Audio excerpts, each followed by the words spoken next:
Halloween night is not dangerous because of ghosts. It is dangerous because something listens. It listens when lights go out. It listens when doors lock. And it listens best when fear makes your breathing loud. This is not a story about costumes or candy. This is a story about a town that hides every Halloween, and a house that tightens its grip when midnight comes. This is the night of Halloween. Bass drop silence. Chapter 1. The Silent Town. The first thing I noticed about Black Hollow was the silence. Not peaceful silence.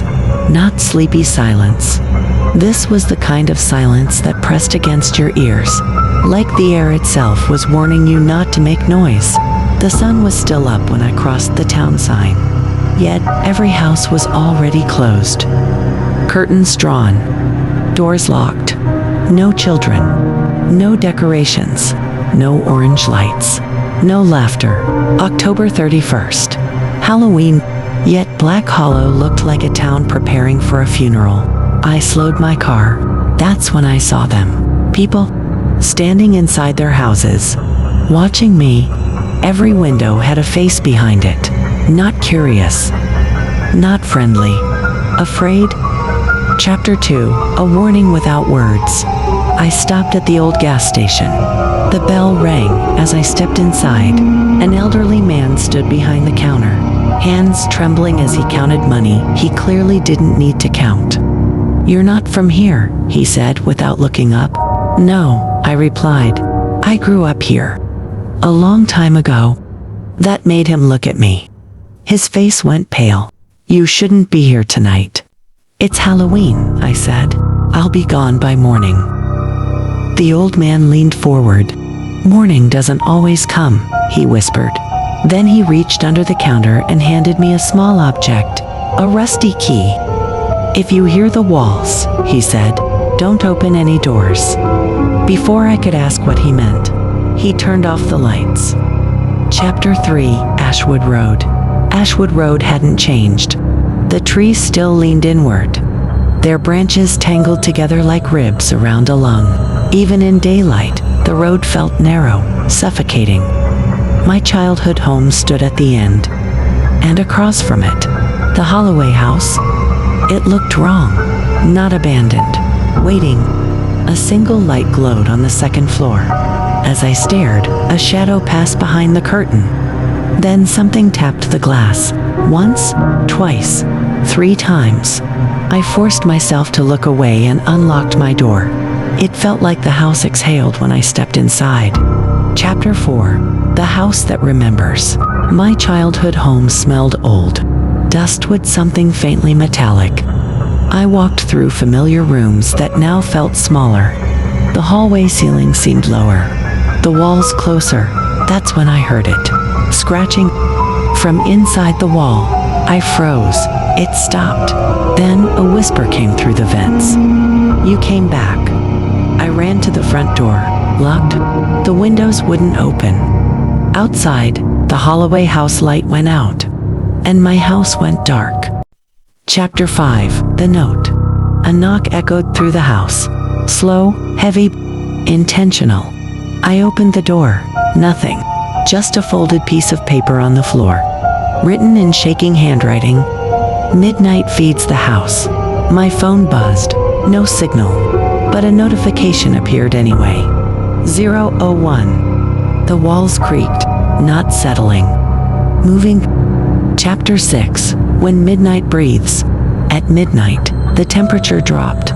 My breath fogged. The hallway stretched longer than before. A door appeared where none existed earlier. Old wood, rusted handle. Words scratched deep into the surface. Holloway connects all. I remembered something then. A Halloween long ago. Children, masks, hide and seek, and screams that were never reported. Against my better judgment, I opened the door. Chapter 7. The Holloway house. The Holloway house was bigger inside. Not magically bigger. Unnaturally bigger. Rooms stacked vertically, sideways, upside down.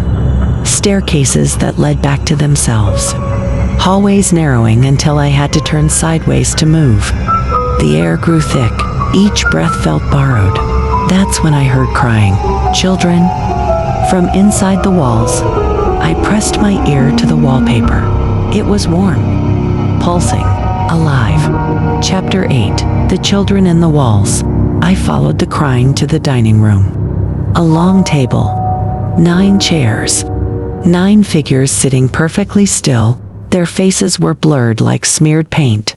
Their mouths were stitched shut. One lifted its head. Its eyes opened. And it screamed without sound. Suddenly memories flooded back. The Holloway children. 9 of them. They went missing one Halloween night. The town said they ran away, but now I remembered the truth. Chapter 9. The Town's Sin. The children were playing hide and seek. They hid inside the walls. The adults heard scratching, crying, begging, and instead of breaking the walls, they sealed them. Because fear spreads, and silence is easier. The Holloway house became a tomb, and every Halloween, it wakes up hungry. Chapter 10. The house closes in. The walls began moving. Slow at first, then faster. Hallways narrowed. Ceilings lowered. Doors slammed shut. Hands pushed through wallpaper, grabbing my clothes, my skin, my throat. I ran. My breathing grew fast, shallow. Panic clawed my chest. Claustrophobia wrapped around my mind. The house knew. It tightened. Chapter 11. The Mirror Room. I burst into a room filled with mirrors. Every reflection showed something different. In one, I was older. In another, younger. In the center mirror, I wasn't alone. Children stood behind me, their mouths unstitched, smiling too wide. They whispered together, "One must stay." Chapter 12. The Final Choice. The floor collapsed. I fell into a small room. No doors, no windows. The walls pressed inward. I couldn't move my arms, couldn't breathe. A voice filled the space. Not loud, not angry. Hungry, one replaces the many. The mirror cracked. Inside it, I saw myself as a child, wearing a jack-o'-lantern mask, crying. Chapter 13. Morning in Black Hollow. Morning came. Fog lifted. The Holloway house stood silent. A man was found outside, screaming uncontrollably. He kept repeating, "The house is full." That Halloween, for the first time in 40 years, Black Hollow celebrated. Children laughed. Candles glowed. Doors opened. Because the house was fed, whispered. If your walls feel closer tonight, if breathing feels harder, don't panic. Halloween is just making room. Horror Night Tales 2.0. This was the night of Halloween. Subscribe to Horror Night Tales 2.0. Because some houses don't stay on screen.